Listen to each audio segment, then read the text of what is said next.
जय हिंद, जय भारत, जय उत्तराखंड। नमस्कार, मैं जय नौटियाल भारत न्यूज लाइव में आप सबका स्वागत करता हूँ। कड़कड़ाती ठंड है और ठंड ने दस्तक दे दी है उत्तराखंड की राजधानी देहरादून में भी। लेकिन इस कड़कड़ाती ठंड में भी सियासी पारा चढ़ा हुआ है। आप मेरे पीछे देख लीजिए, आप जहां तक आपकी नजर जाएगी, मैं अपने कैमरा सहयोगी से कहूंगा पीछे तक दिखा दें, आपको एक लंबा रेला दिखाई देगा, एक जनसैलाब सड़कों पर उतारा दिखाई देगा। बात को ज्यादा लंबा खींचते हुए आपको बता दूं, ये उत्तराखंड में राज्य निगम कर्मचारी और अधिकारी महासंघ के लोग हैं जो अलग अलग निगमों में, चाहे वो नगर निगम हो, चाहे वो प्रदूषण विभाग हो, चाहे वो जल संस्थान हो, अलग अलग निगमों में और निकायों में अपनी सेवाएं दे रहे हैं। लंबे समय से अपने नियमितीकरण की मांग कर रहे हैं, लेकिन इनको ये लग रहा है कि इनके साथ न्याय नहीं हुआ। अब इनका गुस्सा सड़क पर उतर आया है। मैं अपने कैमरा सहयोगी से थोड़ा उधर के नजारे भी दिखा दे। पुलिस के जवान भी हैं और पीछे बैरिकेडिंग लग गई है। ये सीधा राजपुर रोड है। अगर मैं आपको बाईं तरफ बताऊं तो ये बाईं तरफ घंटा घर है और सीधे ये राजपुर रोड जा रही है। ये पीछे बैरिकेडिंग लगा दी गई है, रास्ता बंद कर दिया गया है। इस तरफ सेंट जोसेफ एकेडमी है और सचिवालय है। सचिवालय क्योंकि आज शनिवार है, सचिवालय शनिवार को बंद रहता है, तो कुछ ना कुछ संदेश इनके लिए आया है, ऐसा बताया जा रहा है। जो लोग एड्रेस कर रहे हैं इस जनसैलाब को, जो इनका प्रतिनिधित्व कर रहे हैं, इनकी मांग क्या है और आखिर पुष्कर सिंह धामी सरकार के खिलाफ इन्होंने हल्ला क्यों बोला है, इन्हीं के बीच में जाकर जानने की कोशिश करते हैं कि इनकी मांग कितनी जायज है और कितनी नहीं। मेरे हाथ में एक विज्ञप्ति है, मैं विज्ञप्ति आपको बता दूं। इसमें लिखा है, सेवा में माननीय मुख्यमंत्री जी, उत्तराखंड सरकार देहरादून। महोदय, सादर अवगत कराना है कि राज्य निगम कर्मचारी अधिकारी महासंघ द्वारा सार्वजनिक निगमों, उपक्रमों, संस्थानों में कार्मिकों की न्यायोचित मांगों के समाधान हेतु 4 सितंबर 2025 से अपना विरोध प्रदर्शन किया जा रहा है, जिसके क्रम में महासंघ द्वारा दिनांक 20 दिसंबर 2025 यानी कि आज परेड ग्राउंड देहरादून से माननीय मुख्यमंत्री आवास तक महारैली की जा रही है। लेकिन मुख्यमंत्री आवास से पहले ही यहाँ बैरिकेडिंग लगाकर इनको रोक दिया गया है ताकि मुख्यमंत्री आवास तक ये लोग ना पहुंच पाए। बहुत सारी मांगे हैं, बहुत सारे विषय हैं, उस पर जाने से पहले इन्हीं के जो पदाधिकारी है वही पहुंचकर जानने की कोशिश करते हैं। गोसाई जी, मैं देख रहा हूँ दिनेश संरक्षक आप ही हैं, इसके क्या मांगे हैं? ये तो 2 पन्नों का लंबा चौड़ा लेटर लिख दिया आपने। देखिए, ये कर्मचारी संगठन है और इसमें कई मांगे और भी हैं, क्योंकि दर्शक, हमारे बाहर के दर्शक भी देखते हैं ऐसे, वो कहते हैं उत्तराखंड में तो आंदोलन होते रहते हैं, समझते नहीं है, तो उन्हें समझा दीजिए कि मांग कितनी जायज है और दिल्ली दरबार तक भी गूंज सुनाई दे आपकी। क्या है मामला पूरा? देखिए, ऐसा है, उत्तराखंड तो बना ही आंदोलन से है और हमारी मातृशक्ति और कर्मचारी संगठनों ने, हम खुद उसमें जेल में गए थे जब उत्तराखंड बना था। तो ये उत्तराखंड तब तक नहीं कुछ सुनता है जब तक इसका कोई आंदोलन नहीं होता, जबकि सरकारी कर्मचारी है, विधिवत काम कर रहा है, उसका तरीके से सरकार को। सरकारी कर्मचारी आपको कह रहे हैं कि हमें तो ठेके में रखा हुआ है। देखिए, हम नियमित कर्मचारी हैं, लेकिन हमारा सबका जो हमारे साथ काम कर रहे हैं, हमारे उन साथ संवेदना ये है कि जो आदमी 10 साल 15 साल 20 साल से काम कर रहा है, वो 12,000 10,000 लेकर के जा रहा है और उसको सरकार कुछ नहीं दे रही। समान कार्य समान वेतन सुप्रीम कोर्ट का आदेश है कि समान कार्य समान वेतन दिया जाए या नियमित किया जाए। तो ये समान कार्य समान वेतन भी नहीं दे रहे हैं, न ही इनको नियमित कर रहे हैं। हाई कोर्ट ने अभी 2024 में आदेश किया है कि जिन संविदा, दैनिक वेतनभोगी, अंशकालिक, तदर्थ जो भी कर्मचारी हैं जिनको 10 वर्ष काम करते हो गए हैं, उनको नियमित किया जाए, उनको नियमित किया जाए। तो ये सरकार ने सुना, लेकिन सरकार ने क्या धोखा किया, हम लोगों के पीछे भी नोटिस चलते रहे, हमसे वार्ता भी की। सरकार ने उपनल कर्मचारियों का भी बेवकूफ बनाया, उनका बहुत बड़ा भी आंदोलन था, उनका आंदोलन फेल कर दिया, जबकि उनकी 25-25 30-30 साल उन लोगों को काम करते हो गए और सुप्रीम कोर्ट से जीत हो गया। वो तो गुलदस्ता लेकर पहुंचे, उन्होंने कहा हमारा आंदोलन सफल हो गया। कुछ नहीं, अभी आंदोलन उनका होगा, सरकार ने उनका बेवकूफ बना दिया है और इस तरह से हम बिल्कुल नहीं मानने वाले हैं। उन्होंने उनको कहा कि हम आपका समान कार्य समान वेतन कर रहे हैं, लेकिन कुछ नहीं है, समान कार्य समान वेतन। उनको 20 साल हो गया, उनको नियमितीकरण होना चाहिए, हाईकोर्ट का आदेश है, सुप्रीम कोर्ट का आदेश है। एक कर्मचारी जो बराबर काम कर रहा है वो 1 लाख 1.5 लाख रुपए सैलरी ले रहा है, एक उपनल का कर्मचारी, एक मेरा संविदा का कर्मचारी, एक देने की वेतन होगी 12 से 15 हजार तनख्वाह लेता है, इससे उसका परिवार नहीं पलने वाला। तो हमारी क्लियर ये डिमांड है, 10 सूत्रीय मांग पत्र है, इसमें हमारी एसीबी की डिमांड है और कई चीजें हैं। शासन मांगे क्या क्या मोटा मोटी नंबर 1 तो जो हमारे 10 वर्ष जिन कर्मचारियों को 2024 से 2025 तक हो चुके हैं, चाहे कोई भी कर्मचारी है जो विभाग से सीधा वेतन ले रहा है, जिसका फंड कट रहा है, जो पीटीसी कर्मचारी है जो विभाग से वेतन ले रहा है, उसको सीधा सीधा नियमित किया जाए, चाहे वो किसी भी निगम का हो, किसी भी सार्वजनिक उद्यम का हो, नगर निगम का हो, उपनल का हो, कोई भी हो, उसको नियमित किया जाए। नंबर 2 मांग हमारी, जब शासन आदेश होते हैं तो बार बार हमें आंदोलन करना पड़ता है। यह मुख्यमंत्री की अध्यक्षता में 2019 में हमारी वार्ता हुई थी, मुख्यमंत्री जी ने कहा था बिल्कुल इनके आदेश भी, जब राज्य कर्मियों के आदेश होते हैं नियमित कर्मचारियों के, तो उनके साथ उनके आदेश भी हों। लेकिन यहाँ पर जो ब्यूरोक्रेसी बैठी है, बदमाश है, इन्होंने क्या किया, इन्होंने उसको घुमा दिया और घुमाने के बाद वो आदेश आज तक 6 महीने बाद होते हैं, वो डीए हमारा इतना कट जाता है। तो ना हमारे डीए के आदेश होते हैं, कोई भी आदेश शासनादेश होता है शीतलीकरण की। नेता दयालु है, अब ब्यूरोक्रेसी बदमाश है। नेता दयालु है हमारा। देखिए नेता दयालु, मुझे 6 साल रिटायरमेंट को हो गए, मैं इनके लिए लड़ाई लड़ रहा हूँ, संरक्षक हूँ मैं, 7 साल इसका अध्यक्ष रहा हूँ, तो हमने लड़ाई लड़ी है। हम उन कर्मचारियों को हक दिलवा रहे हैं जो बराबर काम कर रहे हैं, उनका हक हम यूं दिलवाना चाहते हैं। उन्होंने बराबर लड़ाई लड़ी है, बराबर। मेरा ड्राइवर जाता है दिल्ली, मेरा कंडक्टर जाता है, मेरा मिस्त्री गाड़ी के नीचे उठ के काम करता है। एक आदमी 1 लाख रुपए तनख्वाह ले रहा है और एक आदमी 12,000 रुपए तनख्वाह ले रहा है, कहाँ का न्याय है? कौन से विभाग से रिटायर हुए? कौन से विभाग से रिटायर? परिवहन निगम से रिटायर हुआ हूँ, परिवहन निगम से रिटायर हुआ और मेरे पास तब हमारे पास सर परिवहन निगम में सब बढ़िया है समय।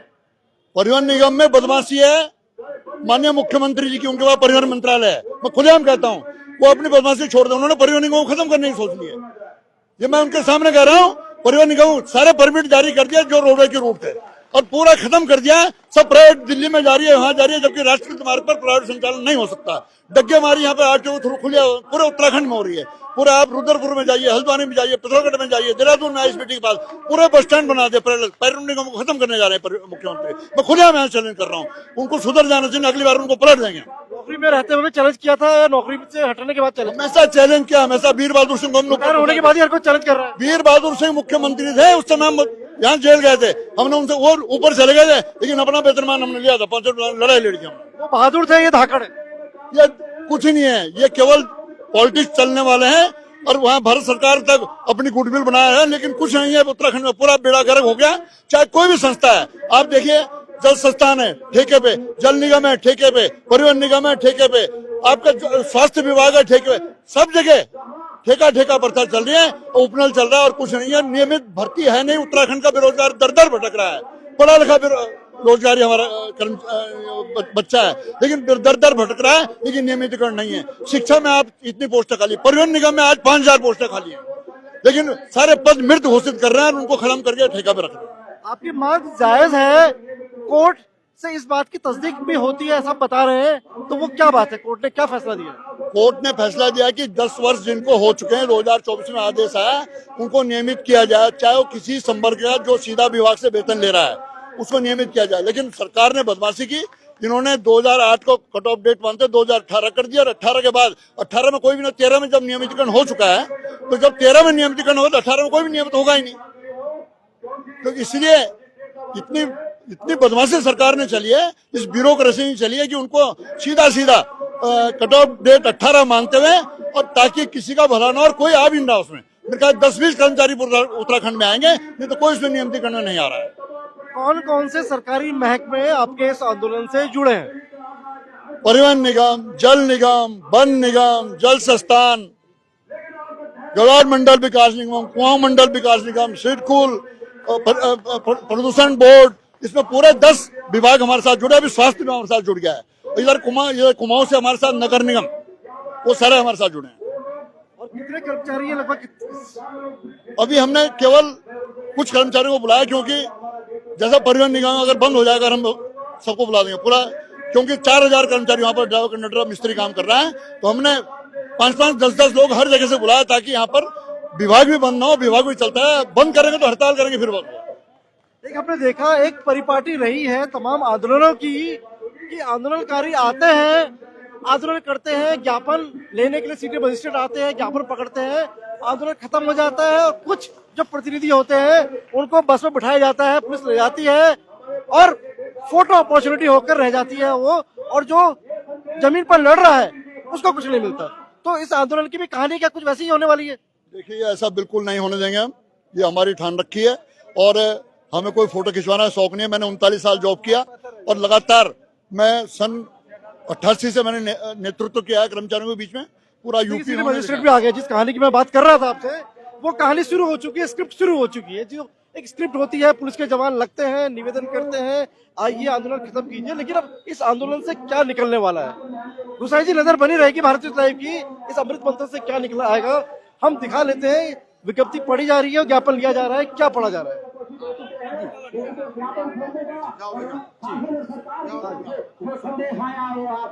संदेश क्षण में हम लोग उसको पढ़ेंगे, पहले हम ज्ञापन देंगे साथियों। ज्ञापन पढ़ा जा रहा है। माननीय मुख्यमंत्री जी, उत्तराखंड सरकार देहरादून महोदय, सादर अवगत कराना है कि राज्य निगम कर्मचारी अधिकारी महासंघ द्वारा सार्वजनिक निगमों, उपक्रमों, संस्थानों के कार्मिकों की न्यायचित मांगों के समाधान हेतु 4 सितंबर 2025 से अपना विरोध प्रदर्शन किया जा रहा है, जिसके क्रम में महासंघ द्वारा 20 दिसंबर 2025 को परेड ग्राउंड देहरादून से माननीय मुख्यमंत्री आवास तक महारैली की जा रही है। साथ ही सार्वजनिक निगमों, उपक्रमों, संस्थानों में कार्य करने वाले हजारों कार्मिकों की ओर से राज्य निगम कर्मचारी अधिकारी महासंघ कार्मिकों की समस्याओं के समाधान हेतु आपसे पुनः सादर अनुरोध करता है। साथियों, प्रथम मांग है सार्वजनिक निगमों, निकायों, संस्थानों, उपक्रमों में कार्यरत संविदा उपनल, आउटसोर्स, विशेष श्रेणी, दैनिक भोगी, अंशकालीन पीटीसी कार्मिकों के नियमितीकरण हेतु कट ऑफ तिथि 2018 से बढ़ाकर दिसंबर 2025 किया जाए साथियों, जिसके अंतर्गत वर्तमान तक 10 वर्ष की सेवा पूर्ण कर चुके कार्मिकों को नियमितीकरण का लाभ अनुमन्य हो सके। साथियों, इसी का प्रथम मांग का दूसरा बिंदु है सार्वजनिक निगमों, निकायों, संस्थानों, उपक्रमों में रचनात्मक ढांचों का पुनर्गठन करते हुए रिक्त पदों को शीघ्र भरा जाए। इसी का तीसरा बिंदु है सार्वजनिक निगमों में जॉब वर्क के नाम पर ठेकेदारी प्रथा को शीघ्र बंद किया जाए। साथियों, दूसरी मांग है हमारी माननीय मुख्यमंत्री जी की अध्यक्षता में हुई बैठक के अनुसार राज्य कर्मचारियों के हित में समय समय पर होने वाले सभी शासनादेशों को सार्वजनिक निगमों, निकायों, संस्थानों में यथावत तय तिथि को लागू किया जाए। साथियों, तीसरी मांग है वेतन विसंगति की रिपोर्ट को कार्मिकों के हित में शीघ्र सार्वजनिक किया जाए। साथियों, चौथी मांग है एसीपी 10-16-26 पूर्व की भांति सभी निगमों में शीघ्र अनुमन्य कराया जाए। पांचवी मांग है माननीय न्यायालय द्वारा समय समय पर पारित आदेशों को शीघ्र लागू किया जाए। छठी मांग है सार्वजनिक निगमों, निकायों, संस्थानों में वर्ष 2014 के पश्चात कार्यरत सभी कार्मिकों को पेंशन का लाभ दिया जाए। साथियों, सातवीं मांग है गोल्डन कार्ड के अंतर्गत मिलने वाली सुविधाएं कुछ निजी चिकित्सालयों द्वारा बंद कर दी गई है, जबकि कार्मिकों के वेतन से प्रतिमाह कटौती की जा रही है। साथ ही कार्मिकों के स्वास्थ्य प्राधिकरण में लंबित चिकित्सा प्रतिपूर्ति के बिलों का शीघ्र भुगतान किया जाए। आठवीं मांग है साथियों, ये भी एक महत्वपूर्ण मांग है। आठवीं मांग है सभी सार्वजनिक निगमों, संस्थानों, उपक्रमों में पदोन्नति में शीतलीकरण का लाभ शीघ्र का अनुमन्य कराया जाए। नौवीं मांग है एमएसीपी में 1900 ग्रेड पे को समाप्त कर 2000 किया जाए ताकि वेतन विसंगति उत्पन्न न हो सके।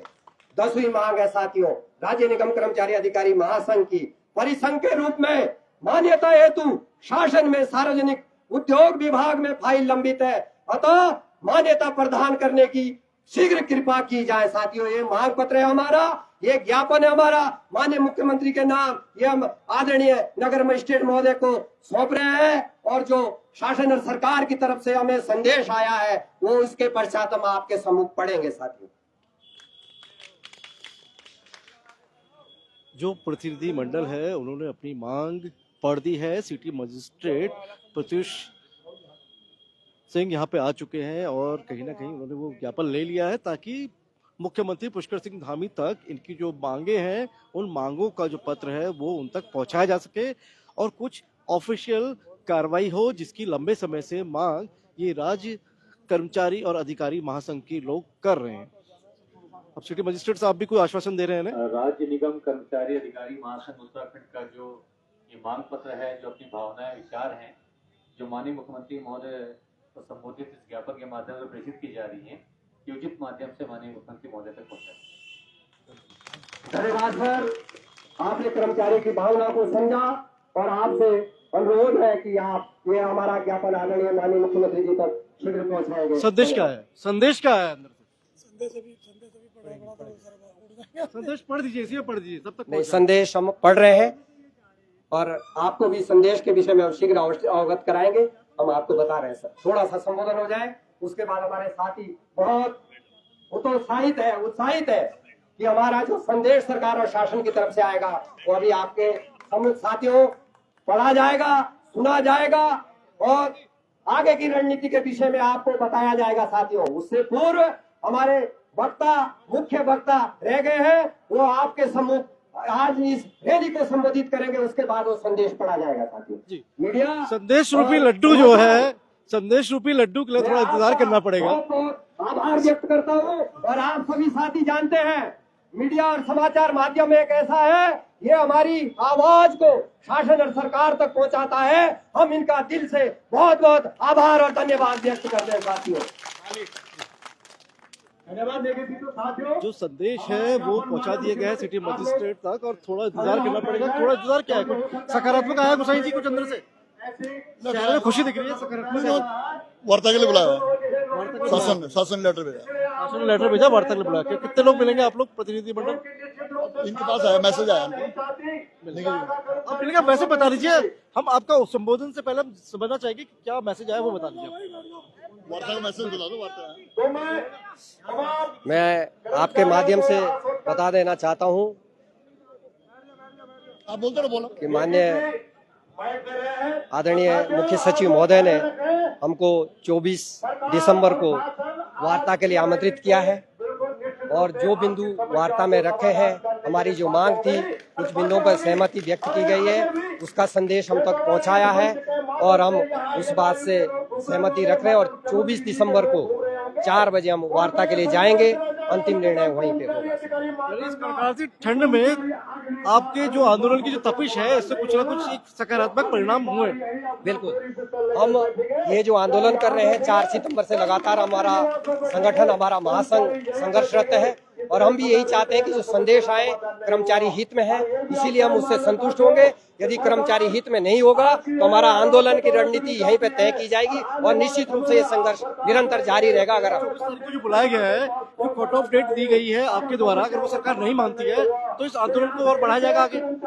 बिल्कुल, निश्चित रूप से जो कट ऑफ डेट हमने दी है, हमने जो अनुरोध किया है सरकार और शासन से कि 2025 किया जाए, उसमें उनके द्वारा सहमति दी गई है और वार्ता के लिए आमंत्रित किया गया है। वार्ता में क्या निष्कर्ष निकलेगा उसके बाद हम आगे की रणनीति तय करेंगे। वार्ता में क्या निष्कर्ष निकलेगा इसके लिए करना होगा थोड़ा सा इंतजार।